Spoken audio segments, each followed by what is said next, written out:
Lo ngerasa nggak kalau film Exhuma lebih dari sekedar film horor? Lebihnya seperti apa? Ayo kita analisis.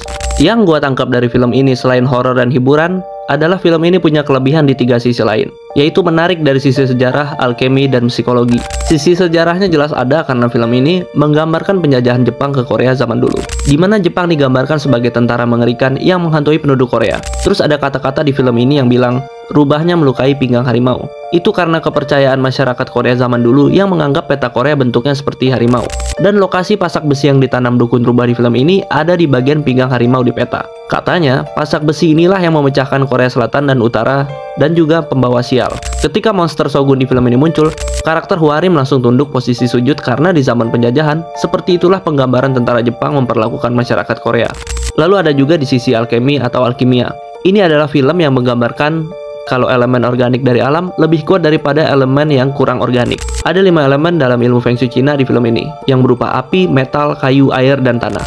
Kayu, air, dan tanah adalah elemen yang murni dari alam, sementara metal dan api tidak terlalu murni. Karena proses pembuatan metal dan api jarang yang muncul secara natural dari alam. Metal harus digali dan ditempa dulu, dan api melalui proses pembakaran. Beda dengan kayu, air, dan tanah yang cenderung tumbuh sendiri melalui proses alam, tanpa proses yang gimana-gimana banget. Nah, di film ini, monster Shogun yang berupa penggambaran elemen metal dan api, dikalahkan elemen kayu yang dilapisi dengan elemen air, yang menunjukkan elemen yang organik itu lebih kuat daripada yang kurang organik. Dan juga ada penggambaran monster Shogun yang merupakan energi ciptaan dari dukun rubah yang beradu pendapat dengan dewa pohon tua yang merupakan energi alam. Jadi film ini bisa dibilang energi buatan versus energi alam. Dan yang terakhir, dari sisi psikologis.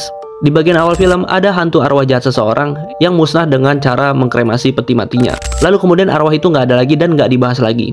Lalu cerita fokus ke monster Shogun. Ini menggambarkan kalau ketakutan akan hal-hal seperti hantu itu nggak terlalu nyata. Karena masalah sebenarnya adalah menghadapi ketakutan yang lebih real, yang secara fisik sangat solid di dunia nyata. Yang berarti, daripada fokus kepada ketakutan di kepala, mendingan fokus ke masalah yang solid ada di dunia nyata. Dan juga di ending film diperlihatkan semua karakter yang selamat nggak pernah ada yang benar-benar sembuh dari traumanya. Ada yang masih kebayang-bayang, ada yang masih terluka. Intinya manusia itu ketika selesai melewati kejadian buruk, traumanya tetap tersisa dan yang bisa kita lakukan hanya terus melanjutkan hidup menuju kebahagiaan lain alias move on. Itulah menurut gua kenapa film Exhuma lebih dari sekedar horor dan hiburan. Nah, gimana menurut kalian?